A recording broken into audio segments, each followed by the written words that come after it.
السلام عليكم سيداتي، مرحبا بكم معايا في واحد الدرس اليوم ديال واحد السدل اللي غادي نخيطو البنت واحد الصديقه ديالي تبارك الله ما شاء الله. شيماء، هذه هديه مني ليك شيماء، غادي نقدمها للمتتبعات ديالي، غادي نفصلها معاكم ونمونطيها، ما تمشيو فين، خليكم معايا. سيدنا رمضان على الابواب، انا جبت لكم اليوم واحد السدل ديال الصلاه، ساهل بسيط، تقدر اي سيده تخدمو في البيت ديالها. نبداو على بركه الله. كناخذوا الثوب ديالنا كنطويوه على جوج جهه كيف عودتكم، كناخذ 7 سنتيم، كنهبط 2 سنتيم ديال العنق بهذا الشكل، كناخذ الكتف كنحط فيه 22 سنتيم مع النقطه ديال العنق بهذا الشكل. من بعد كنهبط 20 سنتيم، كنتقابل مع هذيك 20 سنتيم وكندير الصدر 31 سنتيم، ومن بعد كنكور هكا التقويره ديالي. طول سيداتي كناخذ الطول اللي هو اللي يقدر يغطي القدمين، غناخذ فيه 1.50 متر في الطول.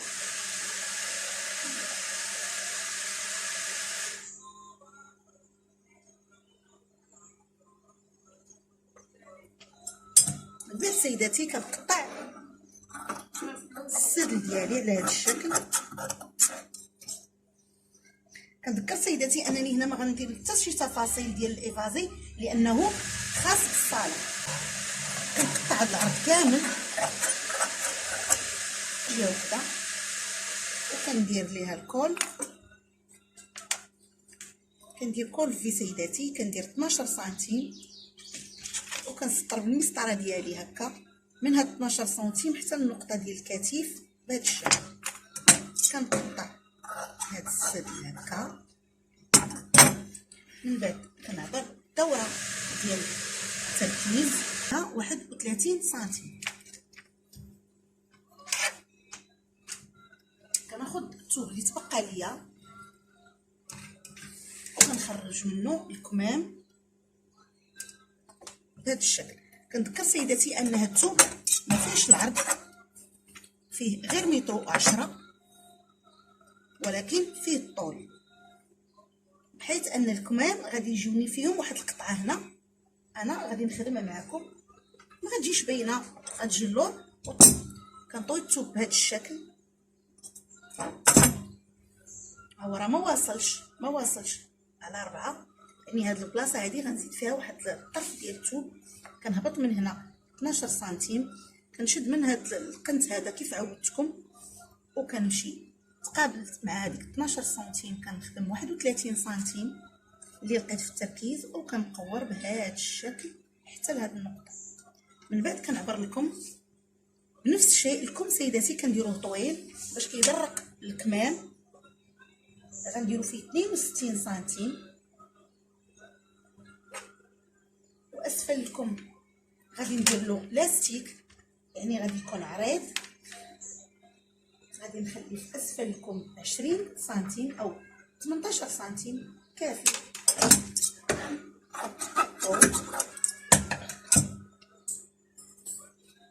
وكنطراسي هاد الكم من هنا حتى لاسفل الكم، يعني من اعلى الكم حتى لاسفل الكم اللي درت فيه 18 سنتيم بهذا الشكل. كنقطعو الكم ديالنا هكا، ولكن كيف كتشوفوا باقي خصنا واحد الطرف اللي غادي يغطي هاد البلاصه اللي وريتكم.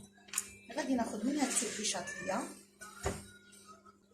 كنحاول سيداتي نكراني هاد البلاصه هادي مع هاد البلاصه، يعني هاد الطرف اللي غادي يخصني، وكنحطو فوق الجنب ديال الطرف اللي شايط اللي غادي نخدم بيه بهذا الشكل، والكرانه هنا، وكنزيد 2 سنتيم ديال الخياطه وكنقطع عليه. يعني هذه غادي نحاول نديرها دائريه هكذا سيداتي، كتعطيني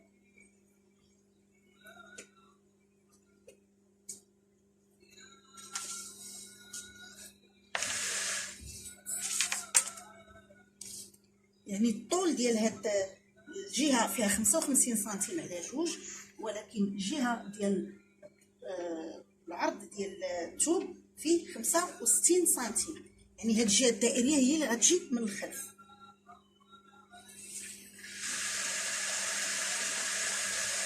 هذا سيداتي يعني بوق صغير او قصير اللي غادي نديرو مع هاد العبايه ديالي ديال الصاله. وما تمشيو فين، خليكم معايا حتى تشوفوا معايا. رجعت بكم المونتاج. كناخذ الكميمات ديالي كنزيد فيهم هذوك الطريفات اللي قطعت معاكم، ها هما كنمونطي معاه باش كنكمل لكم ديالي بهذا الشكل.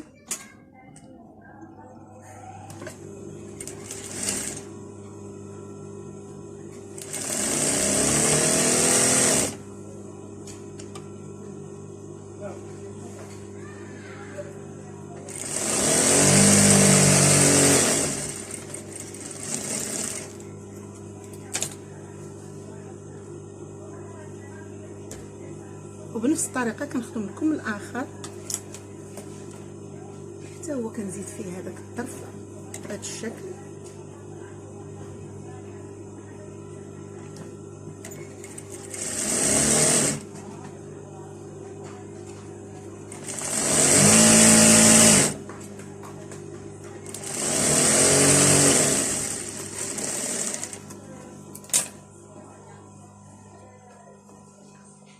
بعد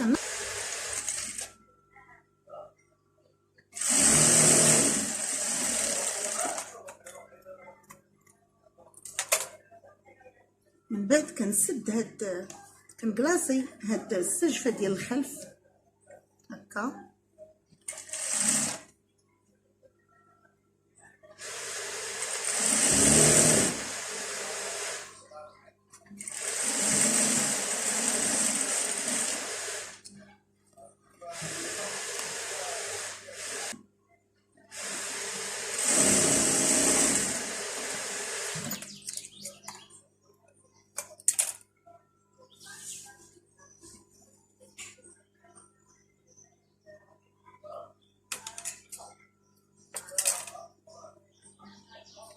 كنمونطي العبايه ديالي او السدل ديالي بهذا الشكل.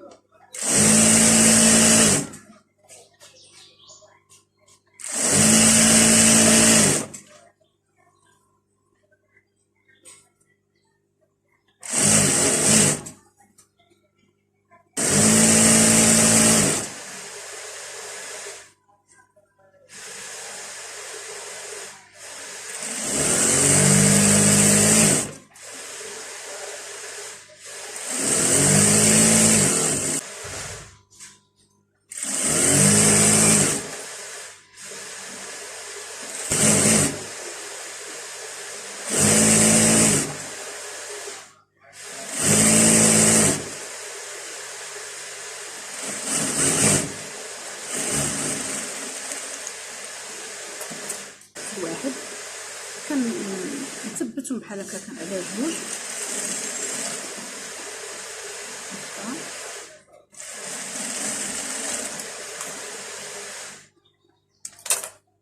وكندير لوغلي ديالكم وكندخلهم لداخل. كندخل لاستيك وكندير فوق منه لوغلي بهذا الشكل.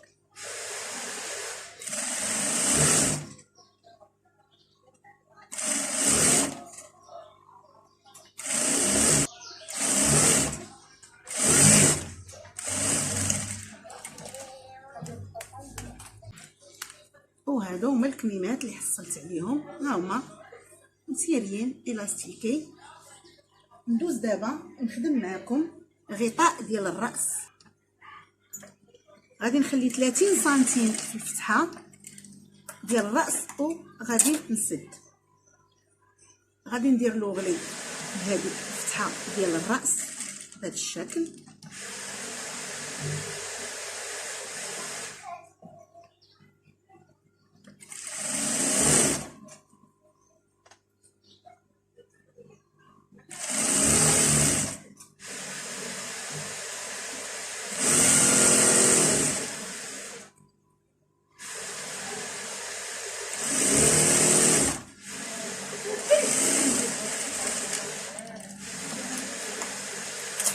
من بعد كندير لوغلي داير لهذا الغطاء.